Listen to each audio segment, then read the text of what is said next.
Ширшов деген ким? Bunun ел арасындағы аты же лақабы энергобарон. Салам, мен атым Эльвира, а бұл болсо Алексей Ширшов. Бұл дағы Алексей Ширшов.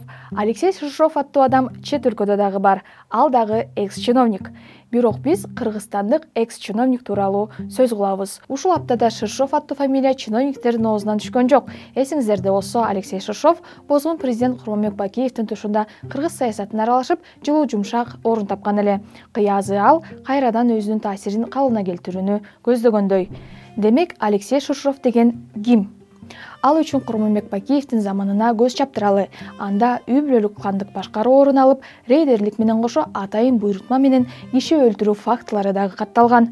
Бакиевдин тушунда Ширшов алгач Түндүк электронун, андан соң электр станциялар ишканасынын финансылык директору болуп иштеген. Андан сырткары ал Дастан трансулуттук корпорациясынын башкармалыгынын төрагасы болгон. Ошондой эле Ширшов Курманбек Бакиевдин рейдер деп атыккан уулу Максим Бакиевдин үзөңгүлөшү досу, ал тургай кеңешчиси дагы болгон. Учурда Максим Британияда жашайт.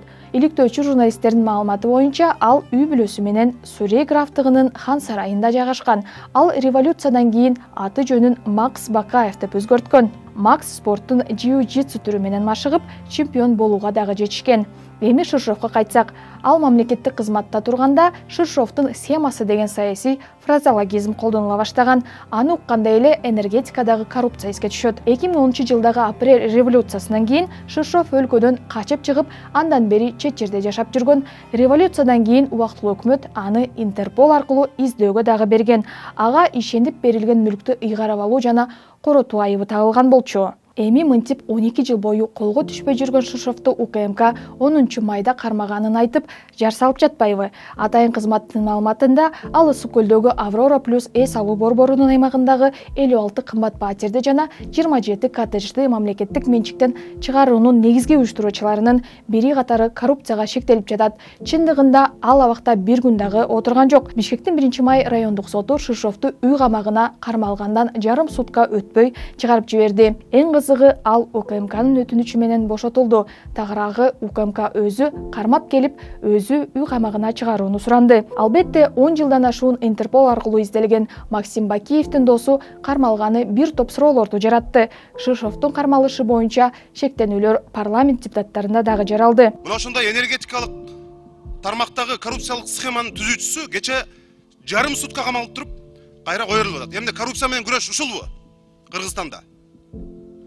Эмне Ширшовдун схемалары Кыргызстанда кайрадан иштеп баштадыбы? Ошон үчүн эмне үчүн ушундай маселелерде мамлекеттик бийлик, күч органдарынын жетекчилери катуу туруп, элдин суроо талабын укпайт. Коомчулукта Ширшовдун кармалып кайра кое берилгенине сындар айтылгандыктан президент Садыр Жапаров ошол эле күнү кечинде атайын билдирүү таратты. Жапаров Фейсбуктагы барагында пост жазып, энергетика тармагынын көмүскө кардиналы тергөө менен кызматташып, бийликке Максим Бакиевдин 200 миллион долларын кайтарууга жардам берип жатканын айткан. Ширшов кайсы бир кезде Максим Бакиев ээлик кылган кыймылсыз мүлктү табууга дагы жардам берип жатыптыр.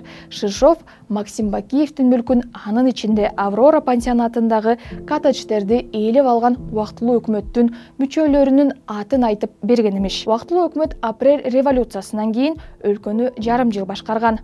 Максим чыгарып кеткен акчалар кайда экенин дагы кимдер билсе, келгиле, мамлекетке жардам берсеңер камабайбыз. Мамлекеттин, элдин кызыкчылыгы үчүн пайдаланабыз жана кызматташабыз. Эң негизгиси, мамлекеттик иштерге аралаштырбайбыз. Президент Ширшов менен жарым жыл мурда жолукканын мойнуна алган. Ширшовду кабыл алып, аны менен жолугушуудан Жапаров эч кандай маселе деле көргөн жок. Себеби Максим Бакиевдин үзөңгүлөшүнө карата эч кандай кылмыш иши козголгон эмес деп ойлогон. Болбосо Ширшов Интерполдун издөөсүндө жүргөнү белгилүү эле маалымат болчу. Анан эле мурдагы прокурор убактылуу өкмөттүн төрагасынын мурдагы орун басары, учурда Кыргызстандын Малайзиядагы элчиси Азимбек Бекназаров Ширшов издөөдө жүргөнүн айтып, ага кылмыш иштери дагы козголгонун билдирип чыкты. Мен билгенден жок эле дегенде Ширшовго каршы 4-5 кылмыш иши козголуп, ошол иштер боюнча эл аралык издөөдө жүргөн, Интерпол издеп жүргөн адам. Иш козголбогон, убактылуу өкмөт иш козгобогон, башкы прокуратура Анан биздин коопсуздук кызматы андай иш жок деп айтты дегенде мен ишенбейм. Эмне үчүн дегенде мен билгенден 2-3 ишти башкы прокуратура козгогон, бир ишти коопсуздук кызматы УКМК козгогон болуш керек эле, анан Финпол козгогон болуш керек эле. Ушундай иштер бар эле да, мен 10-жылы тергөөдү мен куратор, мен жооптуу болгом. Бекназаровтан кийин оппозиция дагы билдирүү таратты. Бириккен демократиялык кыймылынын билдирүүсүндө президент Ширшовго карата эч кандай кылмыш иши козголгон эмес деп айтуу менен коомчулукту атайлап адаштырган деп айтылат. Аягында президенттин басма сөз катчысы тактоо киргизгенге аракет кылды. Ал президент дагы Азимбек Бекназаров дагы туура айтышкан деп ишендирүүдө. Эрбол Султанбаев Ширшовго карата козголгон кылмыш иштери бар болгонун тастыктады. Бирок ал иштер жабылган өңдөнөт. Султанбаев Ширшов 2015 жылдан 2019 жылдар аралыгында акталган же ага айып салынган болушу мүмкүн деп эсептейт. Ал эми 2021 жылы Ширшов президент менен жолуккан кезде издөөдө болгон эмес жана ага эч кандай кылмыш иштери козголгон эмес экен деп актанды. Алексей Ширшов азыр үй камагында. Окуянын мындан аркы өнүгүшүн клубтун сайтынан окуп туруңуздар.